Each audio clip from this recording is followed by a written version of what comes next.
Аскар Сарыджа мечтал о том, что его работы найдут достойное место в культуре Дагестана, так как творить для народов он считал своей главной целью. Это памятники народному поэту Дагестана Сулейману Стальскому, народному поэту Гамзату Цадаса. Вершина его творчества – вот эта статуя легендарному революционеру Махачуда Хадаеву, чье имя носит столица Дагестана Махачкала.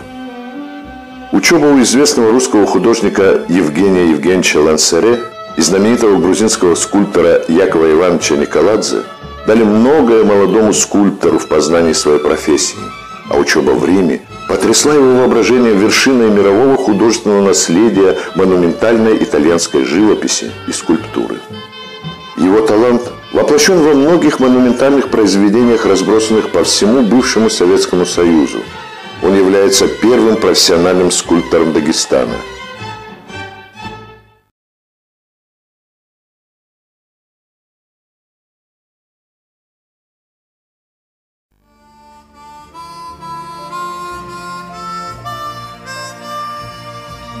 Каждый город имеет свое архитектурное лицо, и в этом ансамбле зданий, парков и скверов, естественно, тесно вплетены и памятники монументального искусства. Мы приглашаем вас пройти по столице Дагестана, Махачкале. Это памятник Петру Великому, основателю нашей столицы. Ее автор – Венера Зарипова. Этот памятник представляет собой копию головы знаменитого медного всадника Этьена Фальконе в Санкт-Петербурге.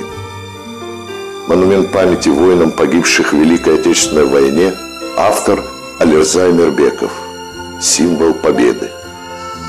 Конная статуя защитника Отечества. Скульптор Шериф Шахмарданов – это воплощение в бронзе легендарного героя из народного эпоса на борьбе дагестанских народов от захватчиков разных эпох.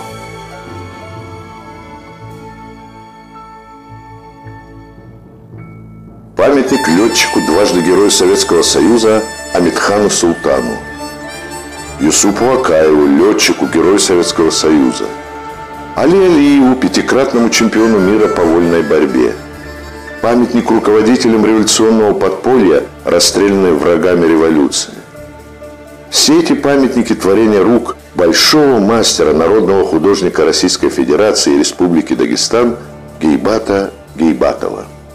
Я без работы не нахожусь, в творческом плане имею в виду. Очень большая ответственная работа я сейчас выполняю вместе со своими помощниками.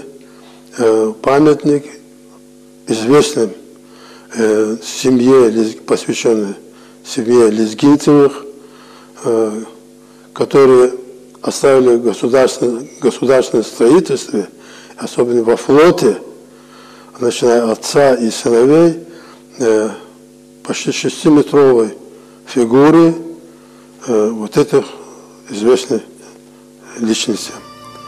Этот памятник будет строиться уже строительные работы, земляные работы, бетонные работы, все выполнены на площади Коминтерна, известной вам, рядом с вокзалом нашим железнодорожным, рядом с Махачкалинским портом. Это все увязано по идеологии, потому что они тоже с морем связаны. Вот. И военкомат, вы знаете, известный, вот такой очень уютный. Коминтерн тоже какой-то символизирует, связывает с их жизнедеятельностью, особенно отца Магомеда Гусейнова. Это очень интересная и многолетняя работа, не одного года эта работа. Это уже лет 5, если не больше, так сейчас трудно вспомнить, когда я его начинал, когда первый вариант эскиза разрабатывал. Сейчас он идет к завершению.